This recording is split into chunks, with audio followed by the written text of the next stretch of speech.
সংস্কার নিয়ে অসমাপ্ত আলোচনা শেষ করতে আজ আবারও রাজনৈতিক দলগুলোর সাথে বৈঠকে বসছে জাতীয় ঐক্যমত্য কমিশন। রাজধানীর ফরেন সার্ভিস একাডেমির দোয়েল হলে রাজনৈতিক দলগুলোর সঙ্গে ঐক্যমত্য কমিশনের দ্বিতীয় পর্যায়ের এই বৈঠক চলছে। আজ তৃতীয় দিনের মতো আলোচনায় বসবেন তারা। বুধবারের বৈঠকের মূল এজেন্ডা ছিল জাতীয় সাংবিধানিক কাউন্সিল, রাষ্ট্রপতি নির্বাচন ও জেলা সমন্বয় কাউন্সিল গঠন। তবে জাতীয় সাংবিধানিক কাউন্সিল বা এনসিসি নিয়ে কোনোভাবেই একমত হতে পারছে না রাজনৈতিক দলগুলো। বেশ কিছু দল এনসিসি গঠনে একমত হলেও এই মুহূর্তে এনসিসির প্রয়োজন নেই বলে মতামত দিয়েছে বাকি দলগুলো। দর্শক, এই বৈঠকের খবর রাখছেন আমাদের সহকর্মী মোহন ইসলাম। আরো খবর নিয়ে তিনি যুক্ত হচ্ছেন আমাদের সাথে। মোহন, আজকের বৈঠকে আলোচনার মূল এজেন্ডাগুলো কি, আর জাতীয় সাংবিধানিক কাউন্সিল নিয়ে আলোচনা আজকের বৈঠকে আবার আলোচনা হবে কিনা জানাবেন।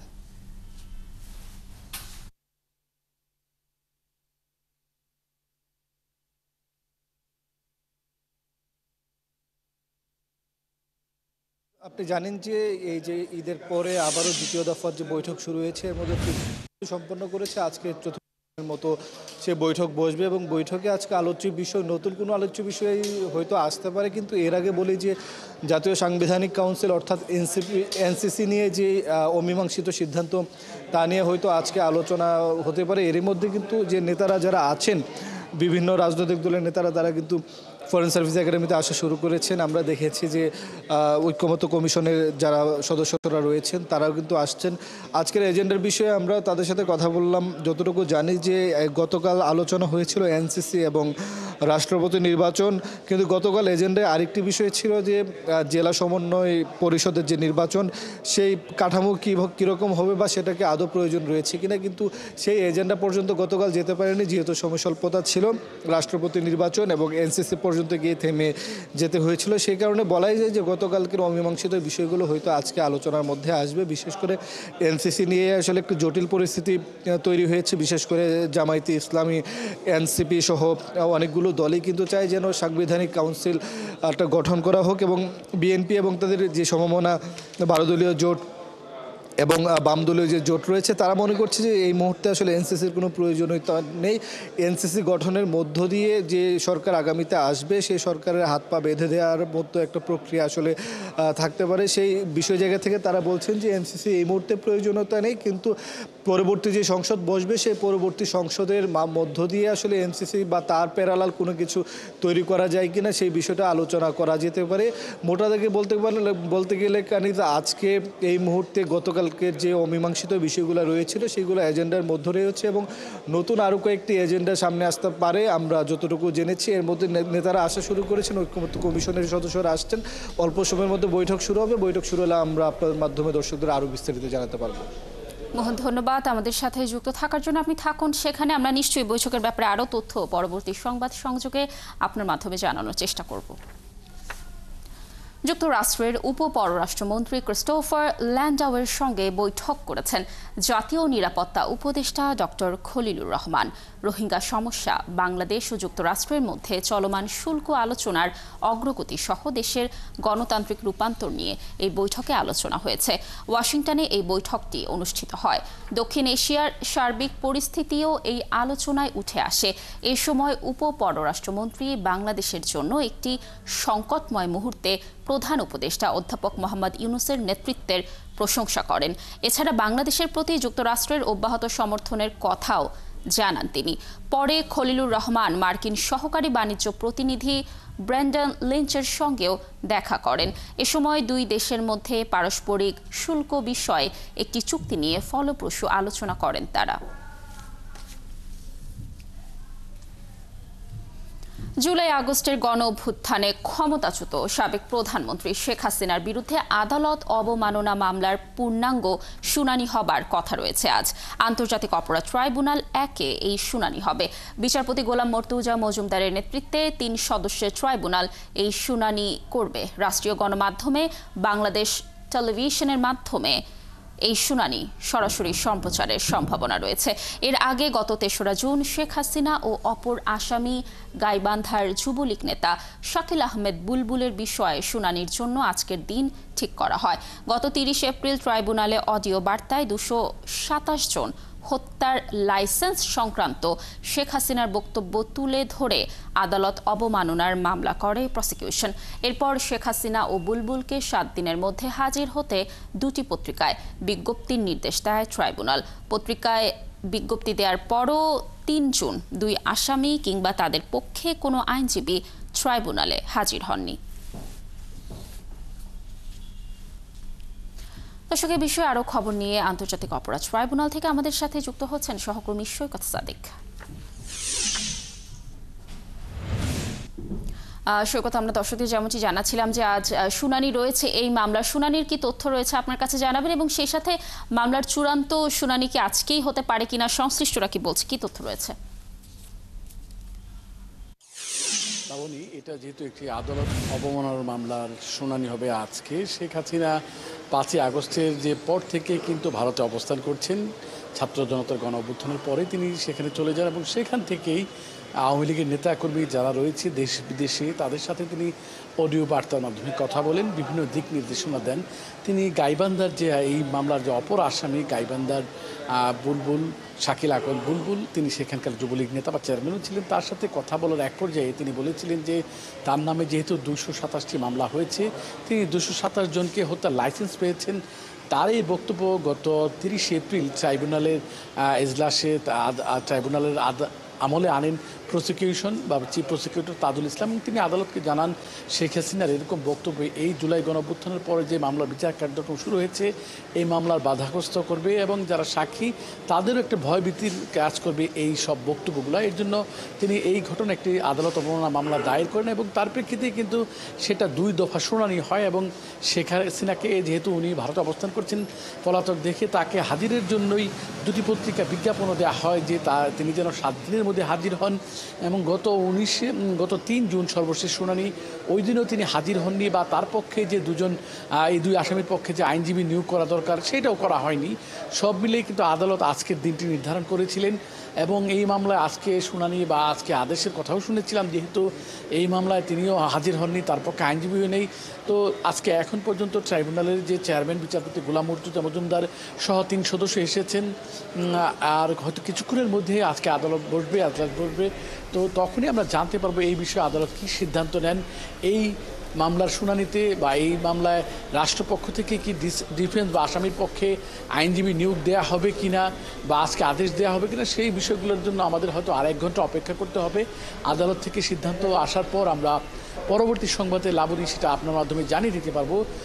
তার জন্য আমাদের হয়তো আরেক ঘন্টা অপেক্ষা করতে হবে। এই হচ্ছে লাবণী এখন পর্যন্ত এই শেখ হাসিনার আদালত অবমাননাকর মামলার সর্বশেষ পরিস্থিতি। সুখদ, ধন্যবাদ আমাদের সাথে যুক্ত থাকার জন্য। দর্শক, যেমনটি জানাচ্ছিলাম যে ক্ষমতাচ্যুত প্রধানমন্ত্রী শেখ হাসিনার বিরুদ্ধে আদালত অবমাননা মামলার পূর্ণাঙ্গ শুনানি হবার কথা রয়েছে আজ। এই বিষয়ে সর্বশেষ তথ্য জানাচ্ছিলেন আমাদের সহকর্মী।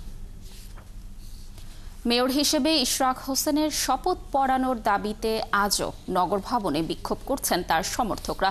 দর্শক, সেখানে রয়েছেন সহকর্মী সাজিদ সরকার, আরও খবর নিয়ে যোগ দিচ্ছেন আমাদের সাথে।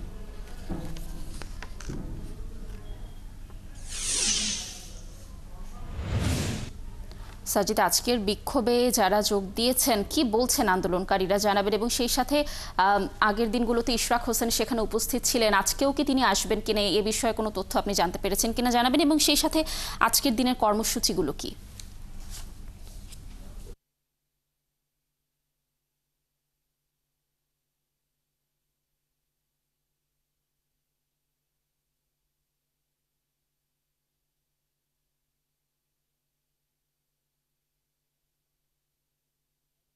মূলত ঢাকাবাসী এবং জাতীয়তাবাদী শ্রমিক ইউনিয়ন 2 ব্যানারে ইশরাক হোসেনের সমর্থকরা সকাল থেকেই তারা কিন্তু নগর ভবনের সামনে এসে মিছিল নিয়ে জড়ো হয়ে তারা কিন্তু অবস্থান কর্মসূচি পালন করছেন এবং এটি আমরা দেখছি ঈদের পর দ্বিতীয় ধাপে আজকে 5ম দিন চলছে এবং এই প্রতিটি দিনের যে গণ অবস্থান কর্মসূচি সেই অবস্থান কর্মসূচিতে ইশরাক হোসেন তিনি কিছুক্ষণ পর আসবেন এবং এই আসার আগ মুহূর্তে যে গণ অবস্থান কর্মসূচি সেটি প্রতীকী অর্থে তারা ব্যবহার করছেন। সেই প্রতীকী অর্থে যখন ব্যবহার বা এই গণ অবস্থান চলছে সেই সময় নগর ভবনের এবং পুরো দিনব্যাপী অর্থাৎ গত 1 মাসেরও বেশি হয়েছে নগর ভবনের কোনো ধরনের কার্যক্রম কিন্তু আসলে চলছে না, সব কিছু একেবারে বন্ধ। তবে একই সময়ে নগরীর যে ওয়ার্ডগুলো রয়েছে অর্থাৎ 70টি ওয়ার্ড, সেই প্রতিটি ওয়ার্ডে কিন্তু যারা কর্মকর্তা কর্মচারী রয়েছেন, বিশেষ করে ওয়ার্ডের সচিব, ইন্সপেক্টর থেকে শুরু করে সবাই কিন্তু আসলে তাদের কার্যক্রম চালিয়ে যাচ্ছেন। সেই কার্যক্রমের মধ্যে জরুরি যে সেবাগুলো রয়েছে, বিশেষ করে জন্ম নিবন্ধন, মৃত্যু নিবন্ধন এবং ওয়ারিশ সনদ, এই কার্যক্রমগুলো চলছে। একই সাথে চলছে বর্জ্য ব্যবস্থাপনা ইউনিটের যে কার্যক্রম সেটি চলছে এবং মশক নিধনের কার্যক্রম, ইপিআই টিকাদান কার্যক্রম, এই কার্যক্রম অর্থাৎ জরুরি সেবা, সেই কার্যক্রমগুলো চালিয়ে যাওয়ার ঘোষণা কিন্তু ইশরাক হোসেন প্রতিদিনই তার বক্তব্যে দিয়ে যাচ্ছেন। তবে একই সাথে তার গণ অবস্থান কর্মসূচি সেটিও চলছে, অর্থাৎ দুটি কার্যক্রম পাশাপাশি, একদিকে গণ অবস্থান কর্মসূচি, অন্যদিকে এই জরুরি সেবা কার্যক্রম দুটি তিনি চালিয়ে যাবেন। তবে এর পাশাপাশি তিনি যেটি বলছেন যে স্থানীয় সরকার আইন এবং সিটি কর্পোরেশন আইন অনুযায়ী তিনি আসলে দায়িত্ব গ্রহণ করবেন তখনই যখন এই আইন অনুযায়ী শপথ গ্রহণ করা হবে, ঠিক এরপরেই দায়িত্ব গ্রহণ করবেন। এর আগে তিনি দায়িত্ব গ্রহণ করবেন না। কিন্তু এর ফাঁকে কোনো কার্যক্রম অর্থাৎ সেবা কার্যক্রম যেন বন্ধ না থাকে সেই বিষয়ে তিনি কিন্তু নির্দেশনা এবং পরামর্শ প্রতিদিনই দিয়ে যাচ্ছেন। সেটি হয়তোবা কিছুক্ষণ পর এই গণঅবস্থান কর্মসূচি শেষ হলে গণমাধ্যমের সামনে তিনি তার প্রতিদিনের যে কর্মসূচি, প্রতিদিনের বক্তব্য, সেটি গণমাধ্যমের সামনে একেবারে পরিষ্কার করে যাবেন। আমরা এর আগে যেটা দেখছিলাম যে গতকাল এবং তার আগের দিন পর্যন্ত ওয়ার্ডে যারা সচিব রয়েছেন এবং স্বাস্থ্যকর্মী রয়েছেন প্রত্যেকের সাথে বৈঠক করে এই নির্দেশনাগুলো কিন্তু দেওয়া হয়েছে। লাবণী। সাজিদ, ধন্যবাদ আমাদের সাথে যুক্ত থাকার জন্য। আপনি থাকুন সেখানে, নিশ্চয়ই আমরা এই বিষয়ে আরও তথ্য আপনার মাধ্যমে দর্শকদেরকে পরবর্তী সংবাদ সঞ্চকে জানানোর চেষ্টা। ইসরায়েলের সঙ্গে মিলে ইরানে হামলা চালানোর বিষয়ে এখনও কোনো সিদ্ধান্ত নেননি বলে জানিয়েছেন মার্কিন প্রেসিডেন্ট ডোনাল্ড ট্রাম্প। এদিকে ইরানকে আত্মসমর্পণ করার যে আহ্বান জানিয়েছেন ট্রাম্প তা প্রত্যাখ্যান করেছেন ইরানের সর্বোচ্চ নেতা আয়াতুল্লাহ আলী খামেনি। এদিকে ইরান এখন পর্যন্ত কোনো সহায়তা চায়নি, তবে সহায়তা করতে রাশিয়া প্রস্তুত বলে জানিয়েছেন রুশ প্রেসিডেন্ট ভ্লাদিমির পুতিন। এরই মধ্যে ইসরায়েলের হামলায় ইরানে এখন পর্যন্ত কমপক্ষে 639 জন নিহত ও 1320 জনের বেশি আহত হয়েছেন। সৃষ্টি ঘটকের প্রতিবেদন। ইসরায়েল ও ইরানের মধ্যে সংঘাত গড়ালো 7ম দিনে। বুধবার রাতভর তেল আবিব লক্ষ্য করে ক্ষেপণাস্ত্র ও ড্রোন হামলা চালিয়েছে তেহরান। অন্যদিকে ইসরায়েল জানিয়েছে যে তারা তেহরানে ইরানের অভ্যন্তরীণ নিরাপত্তা সদর দপ্তর ধ্বংস করেছে। তাদের হাইপারসনিক ক্ষেপণাস্ত্রগুলো ইসরায়েলের আকাশ প্রতিরক্ষা ব্যবস্থা ভেদ করে সফলভাবে প্রবেশ করেছে। এতে ক্ষয়ক্ষতিরও দাবি করেছে তেহরান। ইরান থেকে ক্ষেপণাস্ত্র ছোড়ার বিষয়টি নিশ্চিত করেছে ইসরায়েলের প্রতিরক্ষা বাহিনীও। এর আগে ইরানের বেশ কয়েকটি স্থাপনায় হামলার দাবি করে ইসরায়েল। আন্তর্জাতিক পরমাণু শক্তি সংস্থা জানায় তেহরানের 2টি সেন্ট্রিফিউজ উৎপাদন কেন্দ্র ক্ষতিগ্রস্ত হয়েছে। ইরানের রকেট লঞ্চারগুলোতেও হামলার দাবি করেছে ইসরায়েল। এরই মধ্যে ইরানে তীব্র হামলা চালিয়ে যাওয়ার হুমকি দিয়েছেন ইসরায়েলের প্রধানমন্ত্রী বেনিয়ামিন নেতানিয়াহু। ইরানে হামলা চালিয়ে আমরা মূলত 2টি হুমকি দূর করার চেষ্টা করছি। এর একটি ইরানের পারমাণবিক কর্মসূচি এবং আরেকটি হচ্ছে ব্যালিস্টিক ক্ষেপণাস্ত্র হুমকি। খামেনির প্রশাসনের উপর আমাদের সেনারা জোরালো হামলা অব্যাহত রয়েছে। ইসরায়েলের জনগণ এর জন্য তীব্র কষ্ট ভোগ করছে, কিন্তু আপনাদের আত্মত্যাগ আমাদের দেশকে সুরক্ষিত করছে।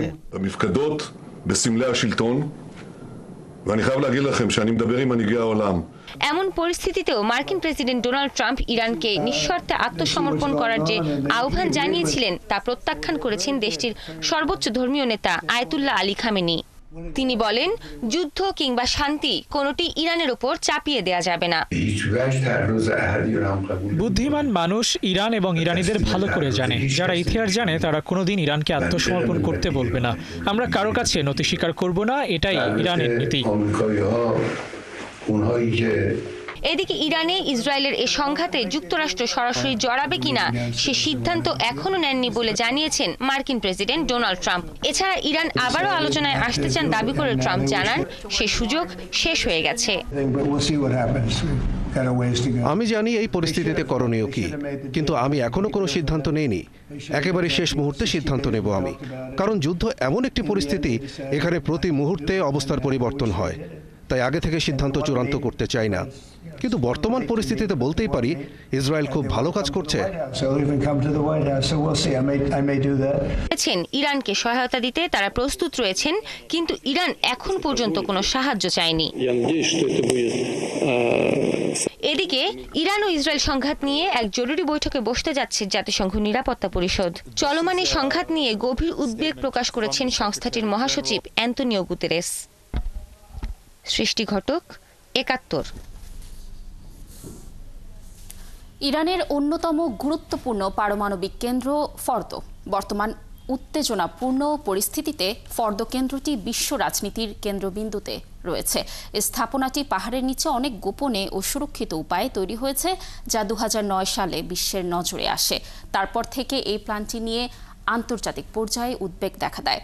এই কেন্দ্রেও ইউরেনিয়াম সমৃদ্ধ করা হয় এবং বলা হয় এই প্ল্যানটি বিমান হামলার বিরুদ্ধে অত্যন্ত সুরক্ষিত। বিস্তারিত মনিরুজ্জামান বাবুর প্রতিবেদনে। ইরানের সাথে যুদ্ধে জড়িয়ে অর্থনৈতিক সংকটের মুখে পড়ছে ইসরায়েল। প্রতি রাতে ইসরায়েল পাহাড়ের মাঝে গর্ত করে করা ৫টি সুড়ঙ্গ, একটি বিশাল কাঠামো এবং বিস্তৃত নিরাপত্তা পরিধি। সাম্প্রতিক স্যাটেলাইট চিত্র থেকে আপনি হয়তো ইরানের রহস্যময় ফর্দো জ্বালানি সমৃদ্ধকরণ কেন্দ্রের এতটুকুই দেখতে পাচ্ছেন। ইরানের পবিত্র কোম শহরের কাছে নির্মিত গোপন কঠোর সুরক্ষিত কমপ্লেক্সটি ২০০৯ সালে প্রথম প্রকাশের পর থেকে এর আসল প্রকৃতি এবং আকার সম্পর্কে জল্পনা কল্পনা চলছে। তবে এর সম্পর্কে যতটুকু জানা যায়, এটা বহু বছর আগে ইসরায়েলি গোয়েন্দা সংস্থার চুরি করা ইরানি নথিপত্র থেকে এসেছে। এর প্রধান হলগুলি আনুমানিক ৮০ থেকে ৯০ মিটার মাটির নিচে অবস্থিত। ধারণা করা হয় ইসরায়েলের চালানো যে কোনো বিমান হামলা থেকে এটি নিরাপদ এবং আকাশ থেকে এই স্থাপনাটি ধ্বংস করা প্রায় অসম্ভব কাজ।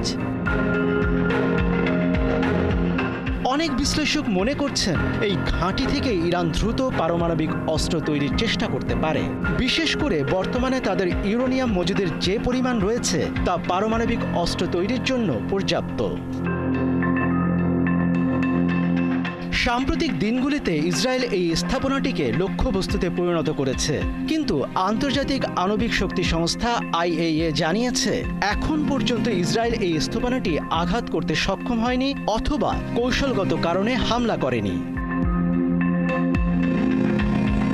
২০০০ সালের গোড়ার দিকে এটির নির্মাণ কাজ শুরু হয়েছিল, যদিও মার্কিন যুক্তরাষ্ট্র এবং তার মিত্ররা ফর্দো নির্মাণ কাজ কখন শুরু হয়েছিল সে সম্পর্কে খুব বেশি বিস্তারিত জানাতে পারেনি। তবে উপগ্রহ চিত্রে ২০০৪ সাল থেকে এটির নির্মাণ কাজ দেখানো হয়েছে। ২০০৯ সালে তৎকালীন মার্কিন প্রেসিডেন্ট বারাক ওবামা, ফ্রান্সের প্রেসিডেন্ট নিকোলো সার্কোজি ও ব্রিটেনের প্রধানমন্ত্রী গর্ডন ব্রাউন এক যৌথ বিবৃতিতে ফর্দোর অস্তিত্ব প্রকাশ করেন। এর কিছুদিন আগেই ইরান নিজেই IAEA-কে জানায় তারা একটি নতুন জ্বালানি পরিশোধনাগার স্থাপনা নির্মাণের পরিকল্পনা করছে, যদিও ফর্দো নির্মাণ কাজ তখন কয়েক বছর ধরেই চলছিল। ইরান বরাবরই দাবি করে আসছে তাদের পারমাণবিক কর্মসূচি শুধু শান্তিপূর্ণ কাজের উদ্দেশ্যে পরিচালিত হচ্ছে। তবে যুক্তরাষ্ট্র ছাড়াও রাশিয়া ও চীনের মতো মিত্র দেশগুলো এই স্থাপনাটি নিয়ে উদ্বেগ প্রকাশ করেছে। মনিরুজ্জামান বাবু, ৭১।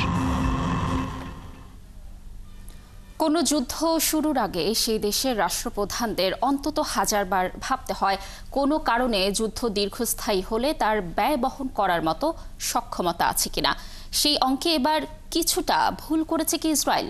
ইরানের সাথে সংঘাতে জড়িয়ে পড়ার পর প্রথম ৪৮ ঘন্টায় ইসরায়েলের সামরিক ব্যয় হয়েছে প্রায় $১৫০ কোটি। বিশ্লেষকরা বলছেন এই যুদ্ধের মারাত্মক প্রভাব পড়তে পারে ইসরায়েলের অর্থনীতিতে। ঋতু সাহার আরেকটি রিপোর্ট। ইরানের সাথে যুদ্ধে জড়িয়ে অর্থনৈতিক সংকটের মুখে পড়ছে ইসরায়েল। প্রতি রাতে ইসরায়েলের প্রায় ২৮ কোটি ৫০ লাখ মার্কিন ডলার খরচ হচ্ছে শুধু ক্ষেপণাস্ত্র প্রতিরক্ষা ব্যবস্থায়। ইরানে হামলা করার পর প্রথম ৪৮ ঘন্টাতে খরচ হয়েছে প্রায় ১৫০ কোটি ডলার। সামরিক বিশ্লেষকরা বলছেন, যুদ্ধের মারাত্মক প্রভাব পড়তে পারে ইসরায়েলের অর্থনীতিতে। ইসরায়েলের সংবাদ মাধ্যম দ্য মার্কারের দেয়া তথ্য অনুযায়ী আকাশে চালিত প্রতিটি ইন্টারসেপ্টর ক্ষেপণাস্ত্রের দাম কয়েক লাখ ডলার, যা দিনে দিনে চরম ব্যয়বহুল করে তুলছে এই যুদ্ধ। এদিকে টানা ৬ দিন ধরে ইরানে নিরবিচ্ছিন্ন ক্ষেপণাস্ত্র হামলা ঠেকিয়ে যাচ্ছে ইসরায়েলের আয়রন ডোম সহ অন্যান্য আকাশ হামলা প্রতিরক্ষা ব্যবস্থা। জানা গেছে, ক্ষেপণাস্ত্র হামলা ঠেকানোর অন্যতম উপকরণ অ্যারো মিসাইলের মজুতও ফুরিয়ে আসছে ইসরায়েলের। এর আগে ইসরায়েলের প্রতিরক্ষা বাহিনীর প্রধানের সাবেক উপদেষ্টা ব্রিগেডিয়ার জেনারেল জানান, এই যুদ্ধের সরাসরি সামরিক ব্যয় প্রতিদিন গড়ে ৭২ কোটি ৫০ লাখ ডলার। মাত্র ৪৮ ঘন্টার লড়াইয়ে ইসরায়েলের খরচ হয়েছে প্রায় ১৫০ কোটি ডলার, যার অর্ধেকই খরচ হয়েছে প্রতিরক্ষা ব্যবস্থায় আর বাকিটা হামলায়। প্রতিটি রকেট, ড্রোন প্রতিরোধে ব্যবহৃত প্রযুক্তি যেমন আয়রন ডোম, ডেভিডস স্লিং সবকিছুই ব্যয়বহুল বলে জানানো হয়। বিশেষজ্ঞরা বলছেন, যুদ্ধ যত দীর্ঘায়িত হচ্ছে ততই ভেঙে পড়ছে ইসরায়েলের অর্থনৈতিক ব্যবস্থা। প্রতিদিনের শত শত মিলিয়ন ডলারের ব্যয় জনগণের ওপর চাপ বাড়াবে। বিশেষ করে বাজেট ঘাটতি ও মুদ্রাস্ফীতি দেশটির অর্থনীতিতে খারাপ প্রভাব ফেলতে পারে বলে ধারণা করছেন তারা। তবে ইরান-ইসরায়েল সংঘাতে ইরানের সামরিক ব্যয় ইসরায়েলের তুলনায় অনেকটাই কম। বিশ্লেষকরা বলছেন, ইরানের প্রতিদিন এই সংঘাতে আনুমানিক ৪৬ কোটি থেকে ৬৫ কোটি ডলার পর্যন্ত ব্যয় হতে পারে, কারণ তাদের অস্ত্র ইসরায়েলের তুলনায় কিছুটা সস্তা। ইসরায়েলের একটি অ্যারো ক্ষেপণাস্ত্রের দাম ৩৫ লাখ ডলার, যা সরবরাহ করা হয় যুক্তরাষ্ট্র থেকে। সে তুলনায় ইরানের একটি ব্যালিস্টিক ক্ষেপণাস্ত্রের দাম প্রায় ১ লাখ ডলার। ঋতু সাহা, ৭১। স্বাস্থ্য পরীক্ষার পর বিএনপি চেয়ারপারসন বেগম খালেদা জিয়ার চিকিৎসা ব্যবস্থায় মেডিকেল বোর্ড কিছু পরিবর্তনের পরামর্শ দিয়েছে, আর সে অনুযায়ী বাসায় থেকেই পরবর্তী চিকিৎসা চলবে বলে জানিয়েছেন তার ব্যক্তিগত চিকিৎসক doctor AZM Zahid Hossain. BNP নেত্রীর স্বাস্থ্য পরিস্থিতি স্থিতিশীল রয়েছে জানিয়ে দেশবাসীর কাছে তার জন্য দোয়া কামনা করেছেন তিনি। রহিম রুমনের প্রতিবেদন। ছাত্র জনতার গণ অভ্যুত্থানের পর কারামুক্ত হয়ে liver cirrhosis, kidney, heart, diabetes, arthritis সহ নানা শারীরিক জটিলতা নিয়ে দীর্ঘ প্রতীক্ষার পর ৭ জানুয়ারি উন্নত চিকিৎসার জন্য লন্ডনে যান বিএনপি চেয়ারপারসন বেগম খালেদা জিয়া। সে সময় হাসপাতালে ১৭ দিন চিকিৎসা চলে তার। ৪ মাসের লন্ডন সফর শেষে দেশে ফিরে বাসায় থেকেই মেডিকেল বোর্ডের পরামর্শে চিকিৎসা নিচ্ছিলেন তিনি। মেডিকেল বোর্ডের পরামর্শে লন্ডন থেকে ফেরার ঠিক ১.৫ মাস পর বুধবার বিকেলে স্বাস্থ্য পরীক্ষার জন্য তাকে নেওয়া হয় এভারকেয়ার হাসপাতালে।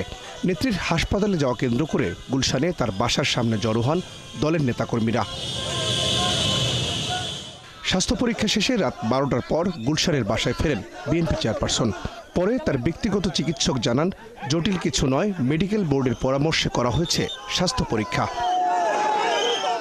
আমরা ওনার কিছু রুটিন চেক আপ করা আর জন্য মেডিকেল বোর্ডের পরামর্শক্রমে আজকে সন্ধ্যায় এভারকেয়ার হসপিটালে নিয়ে যাওয়া হয়েছিল। চিকিৎসকরা পরামর্শ দেওয়ার পর সেই অনুযায়ী সেই পরীক্ষা নিরীক্ষাগুলো ওখানে সম্পন্ন করা হয় এবং চিকিৎসাগুলো পরবর্তীতে ওখানে মেডিকেল বোর্ডের সদস্যদের মধ্য থেকে বেশ কয়েকজন উপস্থিত ছিলেন। শারীরিক সুস্থতার জন্য দেশবাসীর কাছে বিএনপি নেত্রী দোয়া কামনা করেছেন জানিয়ে ডাক্তার জাহিদ জানান, মেডিকেল বোর্ডের পরামর্শে এখন থেকে কিছুটা পরিবর্তন আনা হচ্ছে তার চিকিৎসা ব্যবস্থায়। বিদেশি চিকিৎসক প্রফেসর প্যাট্রিক কেনেডি এবং জেনিফার ক্রস ওনাদের পরামর্শক্রমে কিছু পরিবর্তন আনা হয়েছে এবং সে অনুযায়ী চিকিৎসা হাসপাতালেই শুরু করে দেওয়া হয়েছে এবং এটি মেডিকেল বোর্ডের তত্ত্বাবধানে বাসায় ওনার সে চিকিৎসা চলবে। লন্ডন ক্লিনিকে উন্নত চিকিৎসা শেষে গত ৬ মে দেশে ফেরেন বিএনপি চেয়ারপারসন। এর আগে সবশেষ এভারকেয়ার হাসপাতালে তিনি চিকিৎসা নিয়েছিলেন ১২ সেপ্টেম্বর। রহিম রুমন, ৭১, ঢাকা। অদ্ভুত হাস্যকর ও আজগুবি ফোন কলে নষ্ট হচ্ছে জাতীয় জরুরি সেবা 999-এর মূল্যবান সময়। কেউ ফোন করে বান্ধবী বা বউ চান, কেউ আবদার করেন টাকা, কেউ বা ফোন করেন কথা না শোনা বাচ্চাকে পুলিশ আঙ্কেলের ভয় দেখাতে, কেউ বা করেন গল্প করার আবদার। হিসেব বলছে জাতীয় জরুরি সেবার 57% কলেই মিলছে এমন অদ্ভুত সব আবদার। অযাচিত এসব কলের কারণে সত্যিকারের বিপদে পড়া মানুষকে সেবা দিতে গিয়ে হিমশিম খেতে হচ্ছে প্রতিষ্ঠানটির কর্মীদের। দর্শক আরও জানাচ্ছেন শাহনাজ শারমিন।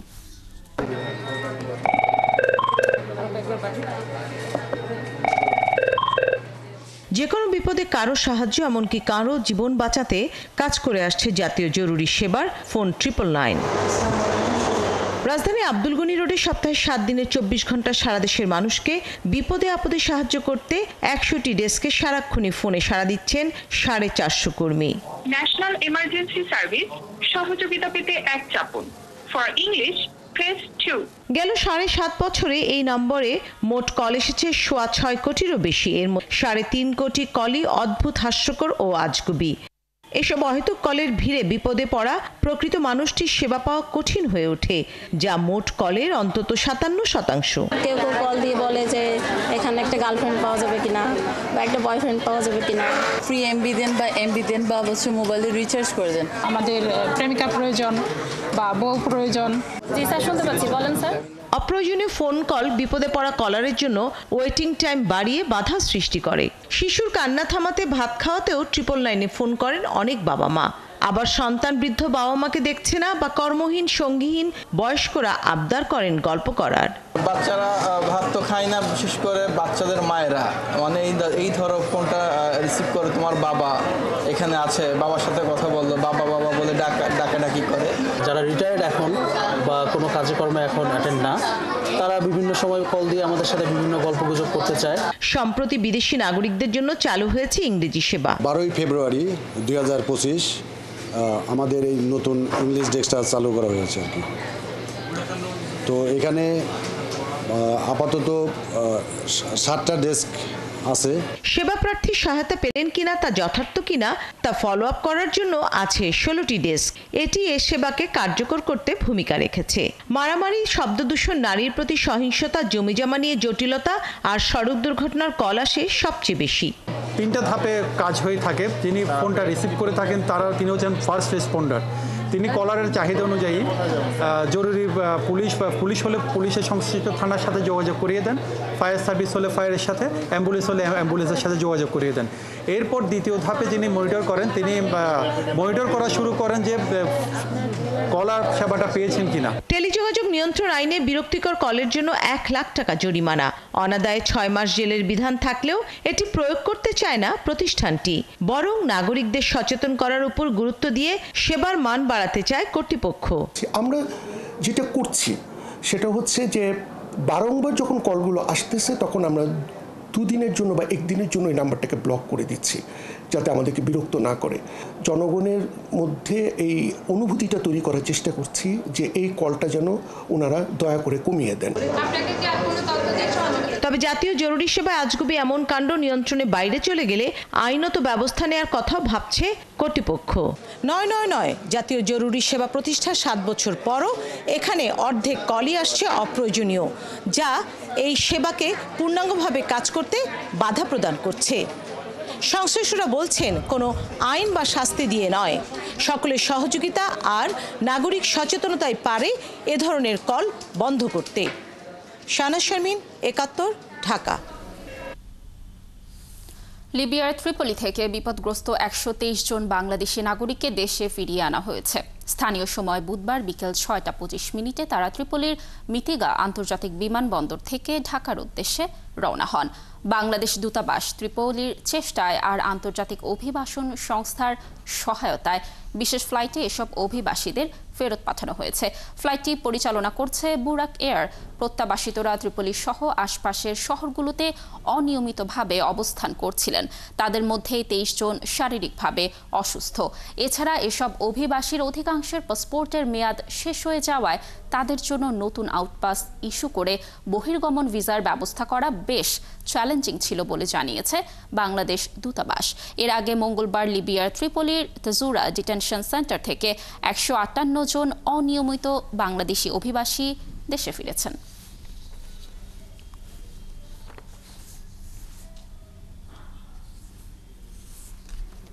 নব্বই দশকের জনপ্রিয় সঙ্গীত শিল্পী হাসান চৌধুরী 700-র বেশি গান আর 42টি মৌলিক অ্যালবামে বাংলা গানে গুরুত্বপূর্ণ অবদান রেখেছেন দেশের সঙ্গীতাঙ্গনে। মিল্টন খন্দকারের হাত ধরে প্লেব্যাকের জগতে ছাপ ফেলেন স্বপ্নের মতো। তবে রাজনৈতিক প্রতিহিংসায় 111 পরবর্তী সময়ে নাম স্থগিত হয় শিল্পীর। সব ধরনের প্ল্যাটফর্মেই হারালো তার কণ্ঠ। 3 দশক সঙ্গীত ভরা জীবনের পর অভিমানে কানাডায় চলে যান শিল্পী। জুলাই গণঅভ্যুত্থান পরবর্তী সময়ে দেশে ফিরে 71-এর মুখোমুখি শিল্পী হাসান চৌধুরী। বিস্তারিত সুমনা সুমির প্রতিবেদনে।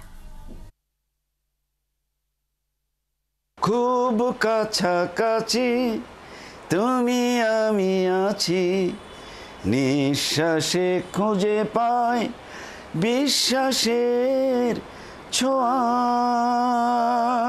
1962 সালের 11 জুন সঙ্গীতের চারণভূমি রাজশাহী শহরে জন্মগ্রহণ করেন শিল্পী হাসান চৌধুরী। বাংলা সাহিত্যে স্নাতক শেষ করে সঙ্গীতের সুধা অন্বেষণে 1987 সালে ঢাকায় আসেন তিনি। হঠাৎ করে টেলিভিশনে যাওয়া শুরু করলাম, বিটিভিতে। ওইখানে আমার বন্ধু ছিল, তখন ছিল সে ডিউটি অফিসার। তার রুমে গিয়ে আড্ডা দিতাম। ওইখানে পরিচয় হলো মিল্টন খন্দকার, টেলিভিশনে চাকরি করতো। ও টেবিল চাপড়ে চাপড়ে গান লিখতো, সুর করতো, এ করতো। ও একবার ডিসিশন নিল আমাকে দিয়ে গান করবে। ও গান লিখলো, ওর প্রথম লেখা, প্রথম সুর, আমি প্রথম শিল্পী। তখন কিন্তু বাংলাদেশে 4-5 জন খুব জনপ্রিয় শিল্পী, তপন চৌধুরী, শুভ্রদেব, কুমার বিশ্বজিৎ, শেখ ইশতিয়াক, এরা কিন্তু সুপার ডুপার হিট। এর মাঝখানে আমার গানটি যখন আসলো, কিভাবে যে এত উপরে চলে গেল আমি জানি না। আড্ডা থেকে সিদ্ধান্ত হয় প্রথম অ্যালবাম প্রকাশের। তৎকালীন বিটিভি ডিউটি অফিসারের সহযোগিতায় মিল্টন খন্দকারের কথা ও সুরে 1990 সালে প্রকাশিত হয় প্রথম অ্যালবাম সেই তুমি সেই আমি। প্রকাশিত 12টি গানই পায় শ্রোতাপ্রিয়তা। শুধু প্রথম গান না, এই অ্যালবামে সব গান হিট। তুমি কে গো মোনালিসা হিট, পাথরকে বুকে ধরে ভালোবাসা হয় না, এটা হিট। তার গানে সুরের মাধুর্য আর দরদ দ্রুতই দখল করে নেয় সব ধরনের শ্রোতার মন। জনপ্রিয়তার ধারাবাহিকতা পৌঁছে দেয় চলচ্চিত্র সঙ্গীত জগতেও। আর তাতে আরও বেশি ছড়িয়ে পড়েন হাসান চৌধুরী। সময়ের সাথে সাথে অনবদ্য হয়ে ওঠেন যৌথ অ্যালবাম আর প্লেব্যাকেও। প্লেব্যাক করলাম কি, আমি বাংলাদেশের প্রখ্যাত প্রযোজক পরিচালক আজমল হুদা মিঠু, উনি আমাকে অসম্ভব ভালোবাসতেন। ওনার সব কাজ আমি করে দিতাম। তখন আমি অনেক গান করেছি আজমল হুদা মিঠুর ছবিতে। শেষে আমি একটা ছবিতে গান করেছিলাম, ওই ছবির ম্যাক্সিমাম গানই আমার গাওয়া। বুকের ভিতর আগুন, ছোটকো আহমেদের করা। 111-এর পর শিল্প সংস্কৃতিতে যখন রাজনৈতিক দখল শুরু হয়, তখন মানুষের মন দখল করা শিল্পীদের দ্রুত ছিটকে পড়তে হয়েছিল। সেই ধাক্কায় টেলিভিশন, বেতার, মঞ্চ সব মাধ্যমে কণ্ঠ স্তম্ভিত হয়ে পড়ে। সবকিছু যখন গুমোট হয়ে আসে, তখন দেশ ত্যাগের সিদ্ধান্ত নেন এই শিল্পী, চলে যান কানাডায়। আমার তো মনে হয় না যে সরকার থেকে কোনো নিষেধাজ্ঞা ছিল।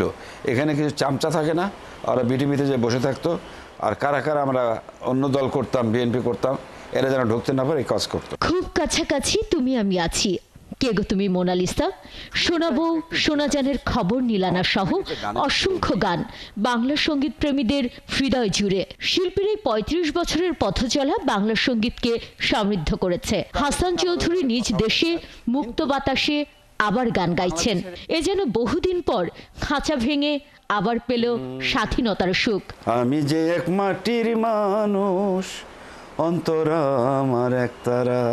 সুমনা সুমি, 71, ঢাকা। দর্শক, এই মুহূর্তে আন্তর্জাতিক অপরাধ ট্রাইব্যুনালে ব্রিফিং চলছে, আমরা সরাসরি চলে যাচ্ছি সেখানে। এই মামলার তদন্তকারী কর্মকর্তাকে ও হুমকি স্বরূপ বিভিন্ন কথাবার্তা ওই কথোপকথনে প্রকাশিত হয়। তদন্তকারী কর্মকর্তা এই রেকর্ডটি কালেক্ট করেন এবং যথাযথ কর্তৃপক্ষের কাছ থেকে এটি সঠিক কিনা এর ভেরিফিকেশন রিপোর্ট উনি গ্রহণ করেন। দেখা যায় যে এই দুটি কথোপকথন এই দুজন আসামিরই। অতঃপর প্রসিকিউশন এই রিপোর্টের ভিত্তিতে ট্রাইব্যুনালের আইনের 11(4) ধারায় একটি আদালত অবমাননার প্রসিডিংস ইস্যু করার জন্য আবেদন প্রেরণ করেন। তারই প্রেক্ষিতে ট্রাইব্যুনাল তাদের বিরুদ্ধে পার্সোনাল অ্যাপিয়ারেন্স অর্থাৎ তাদের সশরীরে উপস্থিত হয়ে জবাব দেওয়ার জন্য আদেশ প্রদান করেন। কিন্তু এ দুজন অ্যাকিউজডের কেউই ট্রাইব্যুনালে এসে উপস্থিত হয়ে তাদের পক্ষে কোনো জবাব দেননি। অতঃপর ট্রাইব্যুনাল তাদেরকে হাজির হওয়ার জন্য ফর অল ফেয়ারনেস দুটি বাংলাদেশের বহুল প্রচলিত পত্রিকায় বিজ্ঞপ্তি প্রকাশ করেন। সেই আদেশের প্রেক্ষিতে দুটি জাতীয় পত্রিকায় তাদেরকে ট্রাইব্যুনালে হাজির হয়ে জবাব দেওয়ার জন্য বিজ্ঞপ্তি প্রকাশ হয়। আজকে এই বিজ্ঞপ্তি প্রকাশের পরে ফার্দার হিয়ারিং এবং আদেশের জন্য দিন ধার্য ছিল। এরপরেও এই দুজন অ্যাকিউজড কেউই ট্রাইব্যুনালে উপস্থিত হননি। ট্রাইব্যুনালে আজকে এটি আদেশ দিতে পারতেন, আইন সেটি কভার করে, কিন্তু ফর অল ফেয়ারনেস এবং তাদেরকে পুনরায় সুযোগ দেওয়ার জন্য এবং আইনের সঠিক ব্যাখ্যা গ্রহণের জন্য ট্রাইব্যুনাল আজকে একটি আদেশ জারি করেছেন। সেটি হলো ট্রাইব্যুনাল রুলসের 41 বিধি মোতাবেক একজন অ্যামিকাস কিউরি নিয়োগ করেছেন এই মামলায় মতামত গ্রহণের জন্য এবং আদালতকে সহায়তা করার জন্য।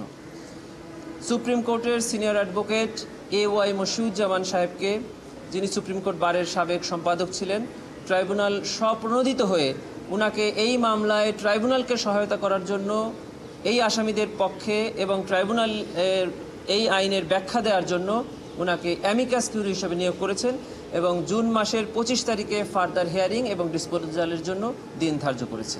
এই ছিল আজকে ট্রাইব্যুনাল। অ্যামিকাস কিউরি নিয়োগ না হলে কি হতো? ট্রাইব্যুনাল আইনে অ্যামিকাস কিউরিটা অ্যাবসোলুটলি ট্রাইব্যুনালের ইখতিয়ারাধীন। ওনারা চাইলে যে কোনো আইনি ব্যাখ্যায় আদালতকে সহায়তা করার জন্য যে কোনো ম্যাটারে অ্যামিকাস কিউরি নিয়োগ করতে পারেন। অ্যামিকাস কিউরি শব্দের অর্থ হলো আদালতের বন্ধু। আদালতকে সহায়তা করার জন্য এর আগেও আমরা বড় বড় মামলার ক্ষেত্রে এই আইনের প্রয়োগ আমরা দেখেছি। লালমনিরহাট সীমান্তে রাতের আধারে পুশিন করায় সীমান্তবর্তী হাট বাজার ও গ্রামগুলোতে বেড়েছে অচেনা লোক সমাগম। এলাকার লোকজনের অভিযোগ, অনেকে বিজিবি ও গ্রামবাসীর চোখ ফাঁকি দিয়ে ছড়িয়ে যাচ্ছে দেশ জুড়ে। সম্প্রতি ভারতে করোনা প্রকট আকার ধারণ করায় পুশিনদের শরীরে করোনা নিয়ে আতঙ্কিত সীমান্ত গ্রামবাসী। বিজিবি অধিনায়ক জানান, রাতের আধারে পুশিন বন্ধ করতে বিএসএফকে কড়া সতর্কতা দেয়া হচ্ছে। মিলন পাটোয়ারির তথ্য ছবিতে প্রতিবেদন। নারী, পুরুষ ও শিশুদের কাঁটাতারের ব্যারাগেট দিয়ে অন্ধকারে সীমান্তে ঠেলে দিচ্ছে বিএসএফ। বিজিবি গ্রামবাসীর চোখে ফাঁকি দিয়ে প্রবেশ করছে সীমান্ত এলাকার হাটবাজারগুলোতে। ভারতের পশ্চিমবঙ্গ সহ অধিকাংশ এলাকায় করোনা প্রকট দেখা দিয়েছে। পুশ ইন করা নাগরিকদের শরীরে করোনা রয়েছে কিনা তা নিয়ে আতঙ্ক সীমান্তবাসীদের মাঝে।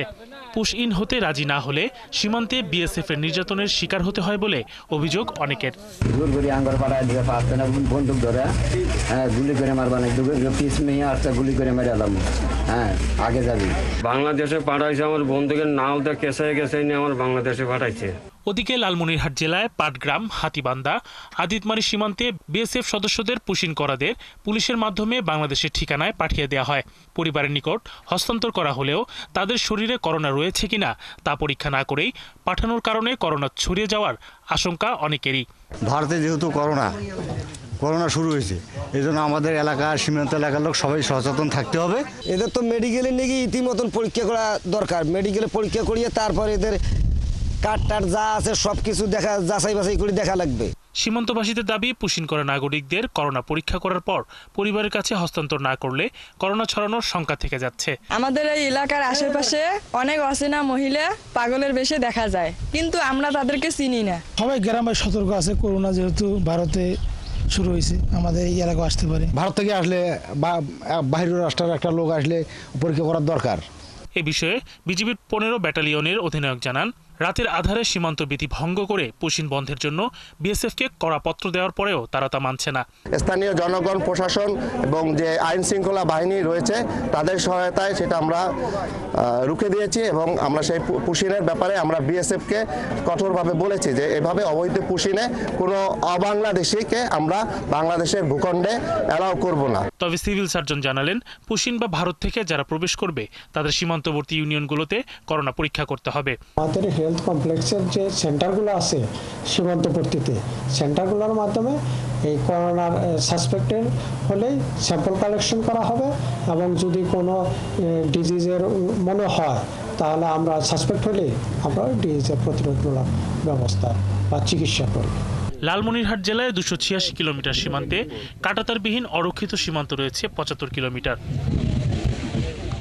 শরীফ আজাদ প্রীতম, 71।